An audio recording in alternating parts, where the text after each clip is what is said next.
Olá, bom dia, boa tarde ou boa noite para quem estiver me assistindo aqui. Para quem não sabe o que está acontecendo agora no canal do Cabelo, voltou a postar vídeo, o que será que está acontecendo aí, né? Eu vou começar a postar uma série de vídeos aí que estão relacionados às disciplinas que eu estou ministrando aqui na UEMS, na unidade de Coxim. Como todos sabem, hoje é dia 24 de março e nós estamos passando aí por um período de quarentena. Então, muitas escolas e universidades estão tendo o ensino EAD, né? Aquele ensino à distância. E aqui na universidade está sendo a mesma coisa, né? Atualmente eu sou professor aqui da Universidade Estadual de Mato Grosso do Sul, na unidade de Coxim, e essa aula faz parte da disciplina de Ecologia de Populações e Comunidades. Então, provavelmente aí durante um mês, mais ou menos, eu vou estar postando aqui no canal como uma forma de disponibilizar o conteúdo dessa disciplina aqui para os meus alunos e também para quem mais estiver interessado aí, quiser assistir também, né? Isso já acaba agregando valores aí e ressuscitando aí o canal do cabelo que eu tinha, que eu postava vídeo aí para vocês. Então, até agora, para vocês entenderem, para quem chegou agora e não acompanhou minhas aulas presenciais anteriormente, nós estamos falando sobre ecologia de populações. Então, nós já trabalhamos a parte evolutiva, né? Trabalhamos um pouco de ecologia evolutiva, definimos o que é uma espécie, definimos como uma espécie ela surge, como uma espécie ela se diversifica, trabalhamos um pouquinho de diversificação e extinção. E agora, de fato, nós vamos parar de falar um pouco sobre os organismos em si e nós vamos, de fato, começar a dar o foco em parâmetros populacionais. Nós vamos começar a falar agora sobre populações. Até agora o nosso foco era os indivíduos.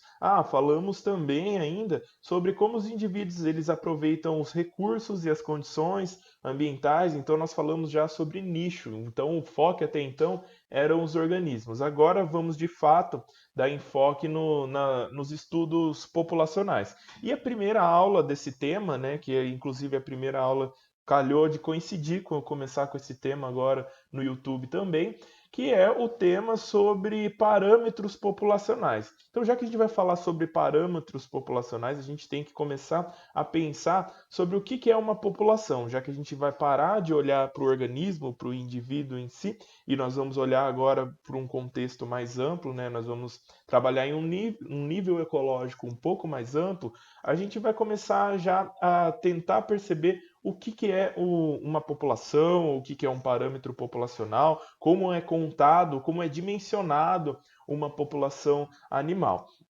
Para isso, nós precisamos entender um fato ecológico aí, um fato importante da vida, né? Um parâmetro essencial quando nós falamos da vida, que é o N atual. O que seria o N atual? N é número de indivíduos, né? Então, quando estamos falando aí sobre uma população, sobre um estado populacional, vamos fazer qualquer estudo populacional, a gente tem que saber o número de indivíduos, né? E esse número de indivíduos atual ele é dado por uma equação. Vamos imaginar, por exemplo, a população atual da cidade de Coxim, né? Aqui eu estou na cidade de Coxim, eu não sei qual é o número da população atual, mas eu sei qual era o número dessa população há 10 anos atrás. Então, eu tenho aí o dado de qual era a população de Coxim há 10 anos atrás. E se eu quero saber o número atual dessa população, sendo que eu sei o número anterior da população, está aqui marcado o número anterior. Então essa equação ela é dada pelo número anterior mais o quê? Será que essa população ela aumentou? Será que ela diminuiu?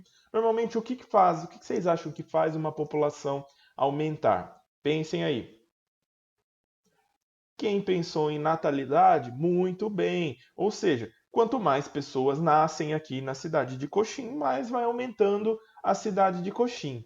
Porém, as pessoas não nascem e vivem para sempre. Não é verdade? Algumas pessoas morrem, da mesma forma que muitas pessoas nasceram ao longo de 10 anos, muitas pessoas morreram ao longo de 10 anos. Então, não parece bastante razoável a gente supor que o número atual da população aqui, do nosso exemplo, que seria a cidade de Coxim, não parece bastante razoável a gente supor, então, que o número atual ele é o número de indivíduos é o número anterior, ou seja, o número de indivíduos que já existia anteriormente, há 10 anos atrás, mais o número de indivíduos que nasceram menos o número de indivíduos que morreram. Então, a gente vai adicionar esses parâmetros aí na nossa equação. Percebam que nessa equação que eu coloquei aí para vocês, N é o número de indivíduos, B é o número de nascimentos e está relacionado, essa é uma equação ecológica, então ela é representada pela letra B, B de birth, né, que em inglês significa nascimento, né? Lembra daquela musiquinha? Happy Birthday, então birthday é aniversário, né, a data de nascença. Então birth significa nascença.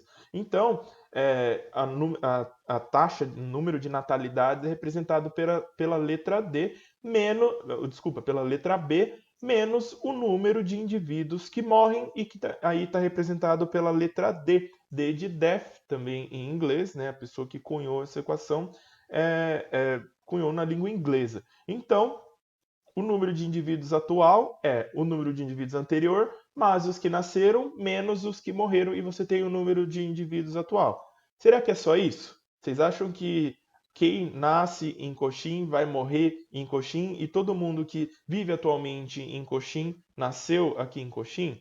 Não, né? Então nós temos que adicionar mais alguns parâmetros na nossa equação, que é a quantidade de indivíduos que chegou em Coxim nesses últimos 10 anos, mais a quantidade de indivíduos que foi embora de Coxim nos últimos 10 anos. Então nós vamos adicionar mais duas variáveis aí na nossa equação. Uma delas é a taxa de imigração, ou seja, são os indivíduos que chegaram na cidade aqui, que se incorporaram à nossa população, vindo de outras populações diferentes, menos o número de indivíduos que saiu da nossa população. E aí sim nós temos a nossa equação aí completa, né? Então, o número de indivíduos atual, ele é o número de indivíduos anterior mais o número de indivíduos que nasceram menos o número de indivíduos que morreram, mais o número de indivíduos que imigraram para a nossa população, menos o número de indivíduos que foram embora, que emigraram da nossa população.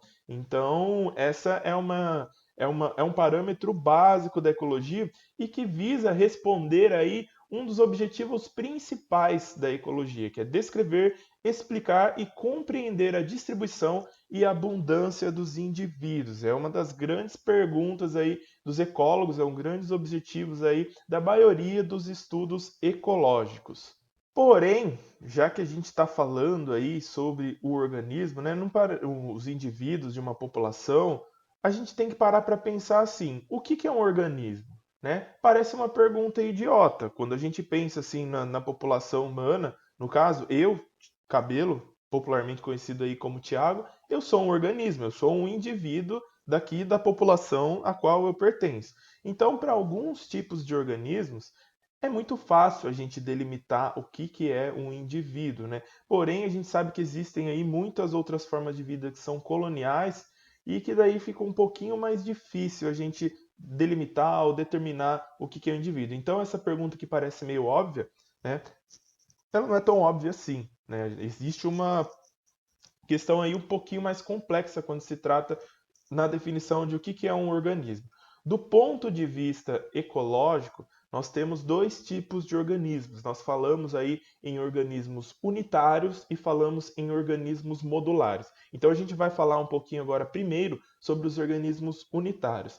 Os organismos unitários, eles têm uma forma altamente detectável. Então, um indivíduo, um ser humano, cada indivíduo humano aí é um organismo unitário, ou seja, no momento lá em que a fecundação ocorre lá, imagina quando eu estava sendo gerado lá, o óvulo da minha mãe juntou com o espermatozoide do meu pai, né? Daí formou o zigoto, ocorreram as clivagens e depois de um certo tempo existia um feto. A partir do momento que existe o feto, pouca coisa na minha morfologia mudou, pouca coisa saiu de fora dos padrões, né? Todo ser humano tem dois olhos, um nariz, uma boca, em média, né? Nós estamos falando de um ser humano típico aí, sem nenhuma anomalia genética. Então, todo ser humano ele é facilmente definido. E para muitas espécies de animais, mamíferos, por exemplo, o indivíduo ele é facilmente detectável, né? Por exemplo, aí essa população de pinguins que apareceram.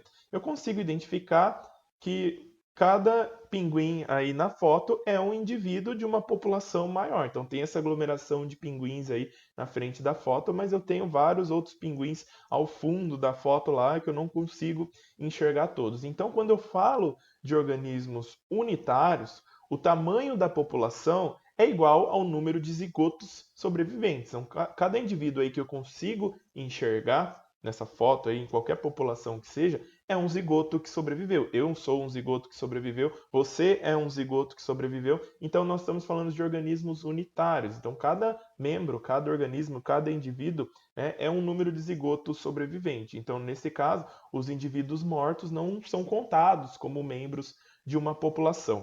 Porém, existe uma outra categoria de indivíduos ou de organismos que são indivíduos modulares, né, ou organismos modulares. Existem certas peculiaridades quando a gente fala de organismos modulares. Primeiro que a forma e o tempo de desenvolvimento, eles são imprevisíveis. O que que isso está querendo dizer? Por exemplo, né, se a gente for pensar aí em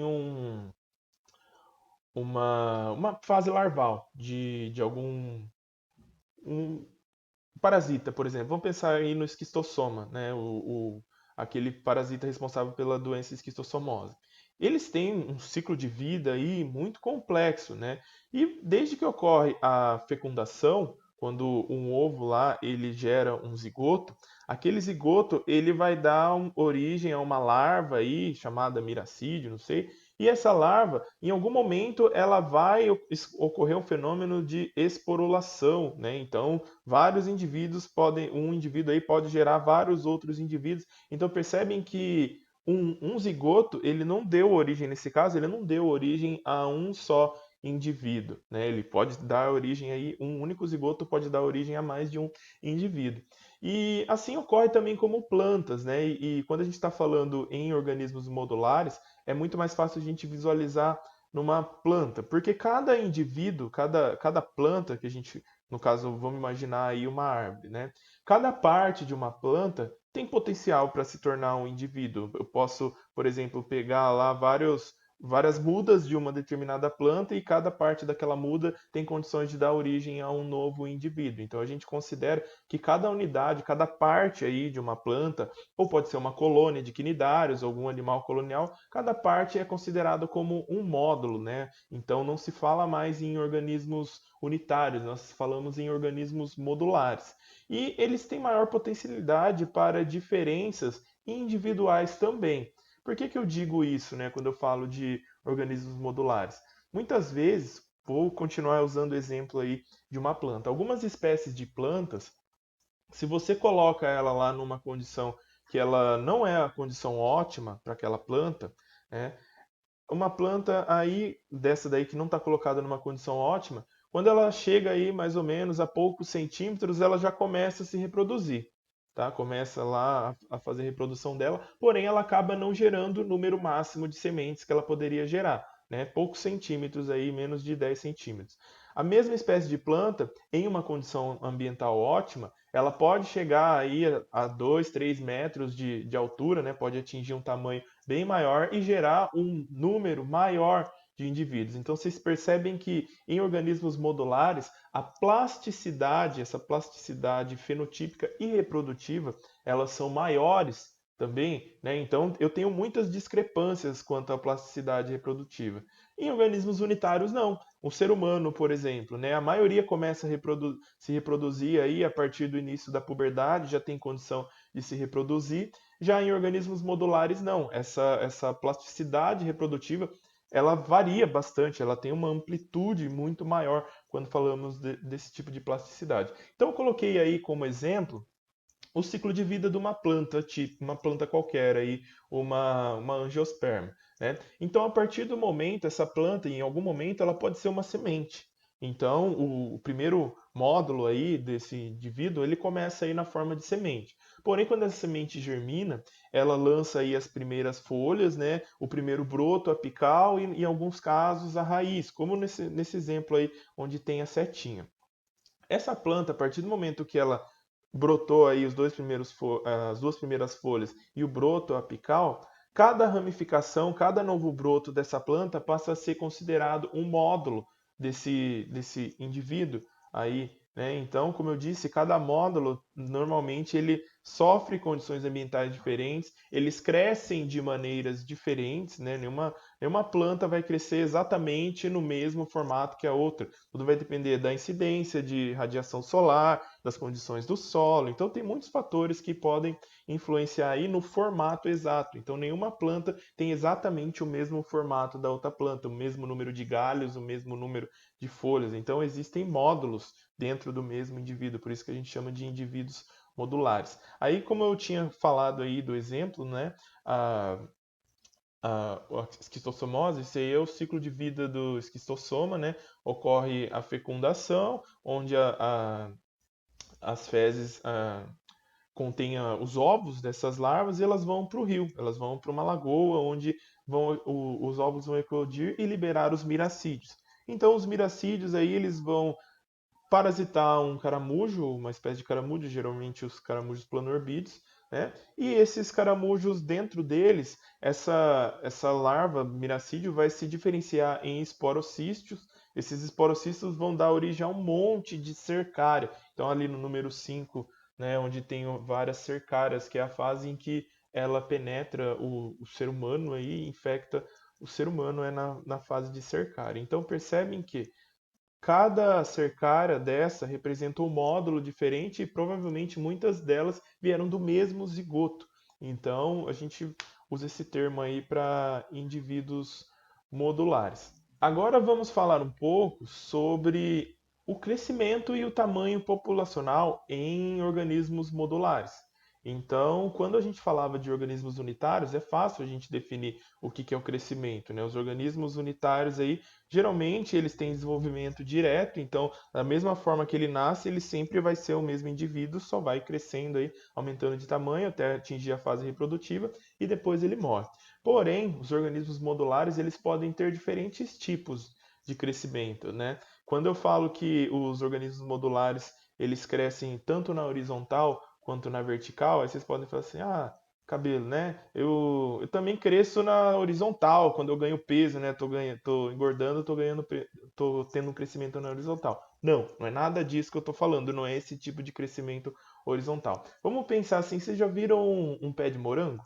Né? Se algum de vocês já cultivaram morango, além de ser uma fruta deliciosa, também é uma planta ornamental lindíssima de ser cultivada, né? O pé de morango, em determinada fase da vida, ele começa a lançar raízes, não raízes laterais, ele começa a emitir projeções laterais aí que são chamados de estolão. Na pontinha de cada estolão vai dar origem a uma nova muda do pé de morango e essa nova muda aí ela se desenvolve em um indivíduo novo, né? Então isso caracteriza o crescimento horizontal. Então, normalmente são plantas que espalham, né? As gramíneas, muitas gramíneas se espalham lateralmente também. O guapé, por exemplo, alguém já foi a uma lagoa, estava forrada de guapé, então ela se espalha horizontalmente, né? Os brotos delas vão sendo despejados aí horizontalmente. Então, isso é um tipo de crescimento horizontal. O brotamento também é um tipo de crescimento horizontal. Então, muitos animais e muitas plantas fazem o brotamento, então liberam um broto, então é um tipo de crescimento horizontal também. O crescimento vertical, de fato, é o crescimento em tamanho na vertical, é a altura, né? Então, isso é bem caracterizado por árvores. Então, os módulos daí desse indivíduo modular eles vão se desenvolvendo aí na vertical. Então, cada módulo do indivíduo vai sendo jogado aí para cima. Então, vários módulos dessa árvore vai se desenvolvendo para cima. Então, tem uma imagem aí, no caso, o pé de morango, que eu usei como exemplo, né? Olha naquele vaso ali preto mais ao fundo. Tem o pé de morango mais velho e ele soltou um estolão no vaso da esquerda. E o vaso da esquerda ali já soltou um estolão para a direita, né? Mal cresceu já soltou outro estolão. Então, plantas que vão crescendo aí horizontalmente. Aí, no caso, uma hidra também fazendo atividade de brotamento, que eu acabei de falar, né? Então, tem uma hidra maior aí e uma hidrazinha brotando ali no canto esquerdo, já tem uma hidrazinha pequenininha ali brotando a partir do corpo da hidra anterior. E aqui representando o crescimento vertical, né? Então, no começo, apenas uma folha é um módulo, né? E no caso aí, conforme a planta vai se desenvolvendo, os módulos vão sendo distribuídos aí verticalmente. E o tamanho de uma população modular né, quando eu falo de organismos modular, normalmente eu tenho o conceito de geneta. Nossa, Cabelo, que nome estranho. O que que é isso, geneta, né? Um geneta é cada indivíduo genético. Por que que eu digo isso, né? Porque quando eu quero estimar o tamanho de uma população, eu não posso simplesmente contar, por exemplo, o número de zigotos.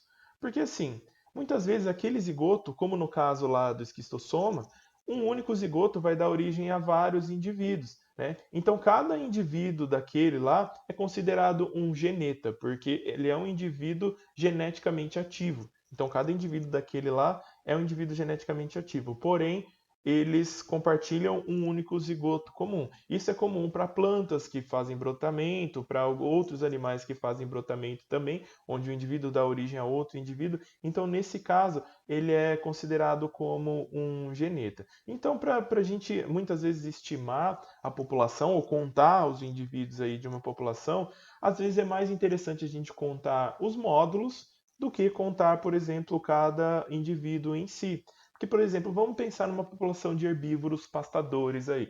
Um indivíduo, um búfalo, né, um herbívoro pastador, para ele, a população de grama ela é contada na forma de folhas. E, de fato, para muitos ecólogos, né, na hora de contar aí a densidade populacional de uma planta, por exemplo, como uma gramínea, o que é contado é, na verdade, o número de folhas. Então, muitas vezes, dependendo do ponto de vista do estudo, é interessante a gente contar os módulos ao invés de contar os indivíduos quando estamos falando de organismos modulares. Porém, agora eu te pergunto, né? A gente falou aí sobre indivíduos, surgiu a pergunta aí sobre o que é um organismo, né? Mas a gente falou bastante também sobre população. Então, o que será que é uma população, né? Também é uma pergunta que, num primeiro momento, parece óbvio. Eu pensar assim, eu sei exatamente o que é uma população, né?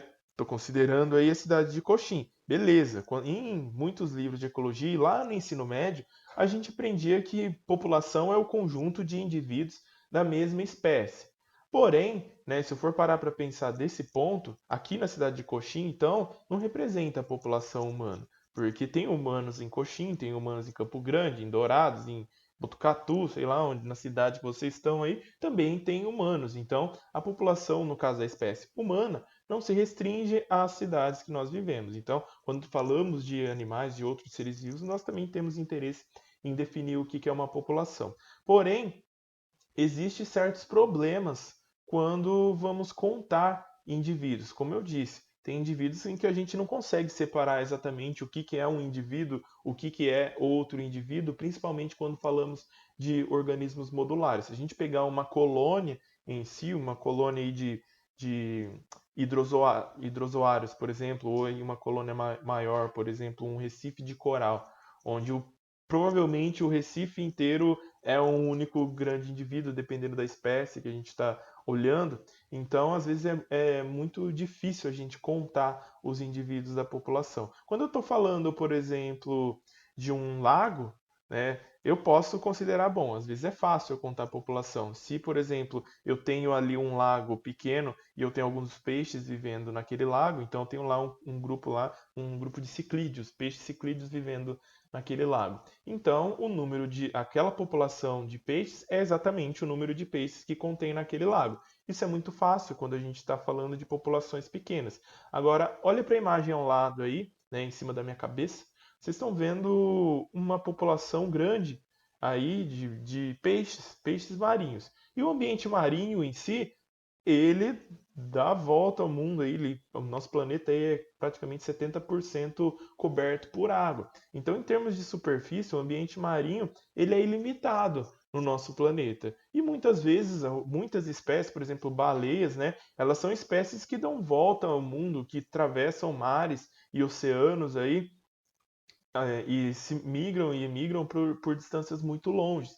Então, é muito difícil delimitar o que seria a população de uma espécie em que habitam ambientes muito grandes, né? Por exemplo, eu trabalhei lá com espécies de ciris e não posso falar que aquela enseada lá que eu coloquei, né, que eu coletei na enseada de Ubatuba e Caraguatatuba, eu não posso falar que aquilo é uma população. O que eu posso dizer é que aquilo é uma parcela ou uma unidade da minha população. Então, muitas vezes é mais cômodo a gente tratar como sendo densidade populacional. Então, muitas vezes é mais fácil eu falar em densidade populacional do que de fato falar em uma população. Pensemos da mesma forma, né? Se eu tenho lá um- uma coleta lá, um determinado local que eu coletei, vou continuar usando como exemplo lá as coletas dos animais do meu doutorado, a enseada de Ubatuba. Então, aquela enseada de Ubatuba, eu tinha lá uma área amostral dentro daquela enseada. Então, baseado naquela área, eu consigo saber o número de indivíduos por área amostral. Então, normalmente a densidade é o número de indivíduos por unidade amostral. Cada tipo de organismo tem um tipo de unidade amostral diferente. Pode ser desde uma área mesmo pré-determinada, como no caso foi a enseada lá que eu coletei, ou por exemplo, se forem organismos muito pequenos, como afídeos, né, ou pulgões de algumas plantas, cada folha pode ser uma unidade amostral, e daí você pode estimar o tamanho populacional baseado naquela área que você conhece. Se você sabe que uma folha, por exemplo, pode ser povoada aí por 15 pulgões, se você saber mais ou menos quantas folhas tem a sua planta, você vai saber mais ou menos quantos pulgões e depois multiplica por o número de árvores daquela espécie que os pulgões habitam e aí você vai ter uma estimativa do seu tamanho populacional. Então, muitas vezes isso é mais cômodo do que de fato contar exatamente cada indivíduo de uma população. E já que a gente está falando sobre determinar o tamanho populacional, a gente se depara com algumas dificuldades quando a gente vai tentar aí determinar o tamanho populacional. Primeiro, porque o ser humano, geralmente, a capacidade que ele tem de identificar os indivíduos aí de uma população, geralmente é menor do que 100%. Por que que eu disse isso, né? Dificilmente nós conseguiremos visualizar todos os indivíduos da nossa população. Lembrando, se a unidade amostral for pequena, daí sim eu consigo contar todos, né? Como eu disse, eu tenho um lago pequeno aí, quando eu digo pequeno, pequeno mesmo aí, de um tamanho de uma sala aí, eu consigo contar indivíduos que forem grandes, é mais fácil de eu contar esses indivíduos. Porém, quando se trata de indivíduos pequenos, indivíduos que muitas vezes podem estar escondidos ou não, dificilmente nós conseguiremos visualizar e contabilizar 100% de uma população. Então, o tamanho populacional, na maioria das vezes, ele deve ser estimado ao invés de contado, né? Então, em plantas, a melhor forma de você estimar, né, uma população em plantas ou em organismos de crescimento horizontal, de um modo geral, né? A melhor forma é a gente demarcar uma unidade ou área amostral, como eu falei aí no slide anterior, né? A partir do momento que eu delimito uma área amostral, eu consigo é, fazer uma estimativa aí do tamanho da minha população, já que eu consigo contar naquela área, eu vejo a área total do ambiente e eu consigo estimar o tamanho da minha população, isso através de densidade populacional também. Porém, para animais, né, animais individuais, para organismos unitários, existem outras formas da gente quantificar aí o tamanho de uma população. Então, partindo do princípio que eu não consigo visualizar todos os indivíduos da minha população, existem basicamente duas técnicas para a gente conseguir quantificar, né, o tamanho de uma população. Uma delas é através da técnica de captura, marcação e recaptura, né? Essa técnica ela consiste no seguinte, né? Eu faço lá, por exemplo, vou escolher eu tenho um lago onde eu quero, sei lá, eu quero fazer uma estimativa do tamanho populacional aí de camarões, né? Então eu vou lá, eu sei o tamanho do lago. Aí eu vou lá e faço uma coleta aleatória, né, em toda a área, em toda a região do lago ali. Depois que eu fiz essa coleta, todos os indivíduos que eu peguei, eu vou lá e faço uma marquinha nesse indivíduo. Normalmente tem que ser uma marquinha que você consiga distinguir esses indivíduos dos outros indivíduos que você não capturou. Então, depois que eu fiz essa marquinha nesse indivíduo, né, normalmente para aves, por exemplo, a gente usa anilha. Então você bota uma anilha lá na patinha da ave e você marcou aquela ave. Para outras espécies, por exemplo, no caso dos camarões, faz uma marquinha ali com esmalte ou algum inseto, também a gente consegue fazer uma marquinha dessa e depois solta o indivíduo no ambiente. Depois de um tempo, né, depois de um tempo conhecido, a gente vai lá e olha se quantos indivíduos eu capturo da próxima vez. Então eu volto lá no mesmo lago e faço uma nova coleta. Obviamente que eu vou capturar alguns indivíduos que não foram marcados da primeira vez e vou capturar também indivíduos que foram marcados da primeira vez. Então, existe uma fórmula para a gente calcular esse número de indivíduos, tamanho populacional, através de marcação e recaptura. E eu posso ir fazendo várias repetições também para ter uma confiabilidade maior. Mas, por enquanto, esse não é o objetivo da aula. Mas, de grosso modo, isso significa que, se a população for pequena, eu vou pegar um monte de indivíduos que eu marquei da primeira vez. Então, quando eu fizer novamente a coleta, a maioria dos indivíduos que eu pegar vão ser indivíduos que eu já marquei. Agora, se a população for muito grande, a chance de eu recapturar o indivíduo que eu já peguei na primeira coleta é menor. Então, se a população for muito grande, vai ser menor o número de indivíduos que eu marquei na minha primeira coleta e assim sucessivamente, né? Então, é uma das formas de se estimar o tamanho populacional através de marcação e recaptura. E outra forma é através de índices de abundância, né? Então, como funcionam os índices de abundância? Eu estabeleço é, unidades de eu falar assim, ó, poucos indivíduos, número moderado de indivíduos ou um grande número de indivíduos. Então, essa é uma forma de eu estabelecer um índice de abundância. Vou citar um exemplo aí de um experimento feito com anfíbios. Então, os pesquisadores, eles, eles escutavam aí o canto de uma determinada espécie de rã, né? E através do canto delas, eles iam numa lagoa. Eles conseguiam falar assim, ó, aqui tem poucos indivíduos, porque tinham poucos indivíduos cantando.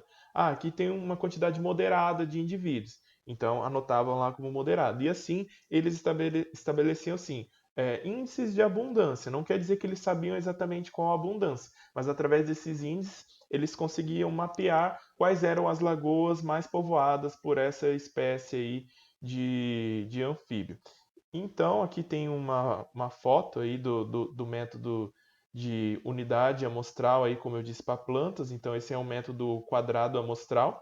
Então, esse quadrado aí, eles conhecem a área, geralmente são quadrados aí em torno de 1 metro de largura, né, 1 metro de cada lado. E através deles eles conseguem estimar pela área de indivíduos que são encontrados nesse quadrado, eles sabem quantos indivíduos tem, aí eles fazem uma estimativa. E aqui também o método de marcação e recaptura aí, feito com opiliões. Então, olha só a tinta ali na patinha do opilião. Também é um dos métodos que eu acabei de comentar agora. Então, eu fico por aqui, tá? Eu vou finalizando essa aula por aqui. Quem gostou aí pode apertar o like. Olha eu fazendo merchandising aqui do meu canal, bem nas minhas aulas da graduação, né? Mas quem gostou dá um like, quem não gostou não faz nada também, porque um dislike aí não serve para nada. Então, né? As sugestões e comentários são sempre bem-vindos, né? Então, aceito aí críticas de quaisquer outras formas. Não esqueçam de estudar essa aula aí várias vezes, afinal é importante para a galera que são os meus alunos de fato aí, é conteúdo que vai cair na prova. A gente ainda não sabe mais ou menos como vai ser a avaliação nesse método novo aí de estudo EAD, mas eu espero que a aula tenha sido produtiva. Beleza, gente? Vou finalizar aí que o vídeo está ficando já um pouco longo. Um abraço para todo mundo e bons estudos!